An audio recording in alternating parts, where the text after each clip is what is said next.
Alors Michel, on dit que vous êtes l'homme aux 1000 cravates, c'est vrai ça? Moi j'aime beaucoup les cravates. Il faut savoir qu'il y a quand même une petite chose qui aussi me caractérise, c'est que faut savoir que dans les villages avant, le respect était dû au curé, à l'instituteur et au bourgmestre. C'est un peu le triptyque de la gestion du village. Des curés, il n'y en a plus. Les instituteurs ne sont plus respectés comme ils l'étaient avant. Et donc, j'estime quand même que le bourgmestre doit être respecté dans sa fonction. Donc, je ne parle pas de l'homme, mais je parle bien de la fonction. Et donc, le port de la cravate est quand même une nécessité à de nombreuses occasions.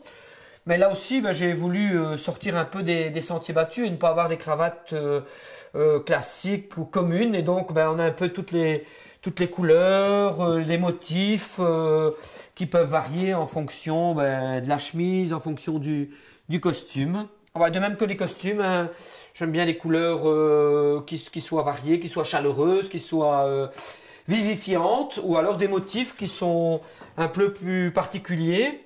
Par exemple, cette veste, elle a été faite pour la présentation des dernières élections communales et l'originalité a consisté à ce qu'une peintre locale commence à peindre sur ma peau le motif du tissu et puis je suis arrivé à la fin de la présentation par un effet fumigène sur la scène à me présenter avec la veste terminée, quoi. Donc c'était une manière originale de présenter la liste aux dernières élections communales.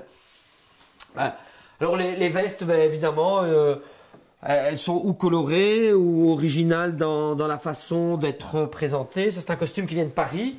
Bon, c'est une pièce unique, hein, puisque c'est un jean qui a été fait avec des pièces qui ont été cousues sur un modèle qui a été choisi et donc qui permet d'avoir une certaine originalité. Vous êtes un original, on peut dire? Oui, mais original, non pas original dans le sens tout à fait farfelu, un original plutôt créatif, inventif, quoi. Mais on peut aussi être très classique, hein, avec le costume traditionnel bleu marine, mais alors on y met une cravate un peu plus particulière, une chemise qui peut être plus colorée, par exemple, voilà. Avec une cravate qui sera assortie. Hein. Donc il y a possibilité avec les chemises et les costumes qu'on trouve ici de varier à souhait les différentes présentations. Quelle est peut-être la chemise la plus originale, la plus flash que vous ayez? La plus flash, je ne sais pas laquelle.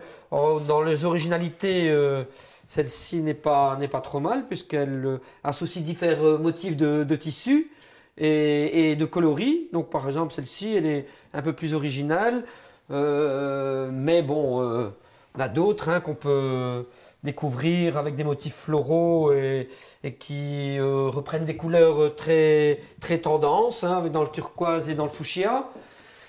Mais alors il peut y avoir aussi des chemises qui présentent des différences au niveau des motifs, des dessins et des tons avec des boutons de manchette qui permettent de mettre en valeur une couleur différente. Donc vous voyez qu'on peut vraiment trouver des... Puis alors il y a des chemises un peu plus flashy au niveau ton et matière.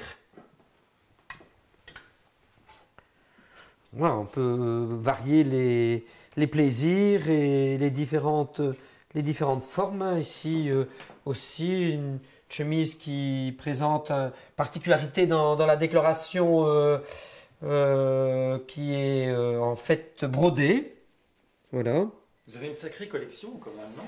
Oui, et encore je viens de faire un petit nettoyage parce que les armoires commençaient à se remplir et donc il a fallu...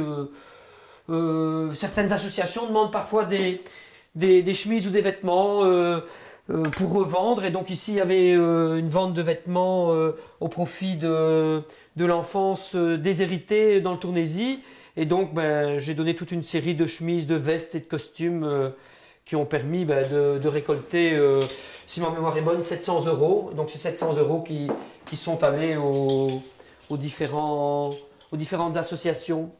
Alors il y a aussi les matières qui peuvent... les matières et les coloris, mais ça c'est un costume qui est fait sur mesure par exemple. C'est une veste un peu plus particulière parce que c'est une veste redingote mais dans un tissu qui est brodé. Vous êtes un amoureux de la mode en fait.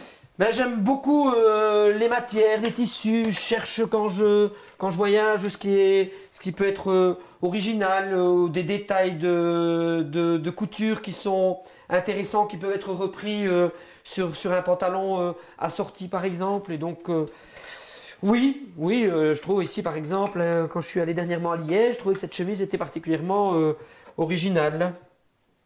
Avec un col monté sur la chemise qui fait... voilà, pour l'hiver, c'est tout à fait original.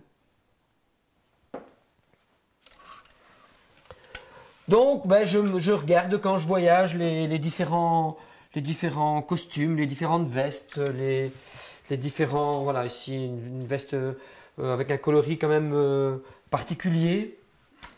Ici, ça, c'est un costume que j'ai acheté au Cap d'Agde, qui est aussi particulier parce qu'il y a un motif sur le blanc, sur les fesses aussi un motif qui est dessiné par exemple. Donc voilà les ailes d'oiseau, d'aigle. Donc voilà, je chine, je regarde, j'observe et puis quand il y a quelque chose qui me plaît, qui sort un peu du vêtement classique, bon ben voilà, si c'est pas trop cher et si c'est dans les moyens, voilà, une petite folie. Vous avez une pièce préférée? Vraiment Une quelque chose pièce que préférée? dont vous voulez pas vous séparer? Oh, le jean là, le costume en jean est vraiment une pièce que j'aime beaucoup. Ce costume là aussi. Puis il y a des pièces qu'on s'attache, on ne sait pas vraiment pourquoi. Hein. Donc j'aime beaucoup par exemple ce costume. Il est plus classique, mais il y a des costumes qui vous donnent une allure un peu plus classe ou plus particulière. Celui-là il fait particulièrement classe. Et puis j'ai mis ce costume aussi pour faire mes affiches électorales aux dernières élections. Et donc voilà, il y a une valeur plus affective. Ok. Peut-être juste enfiler.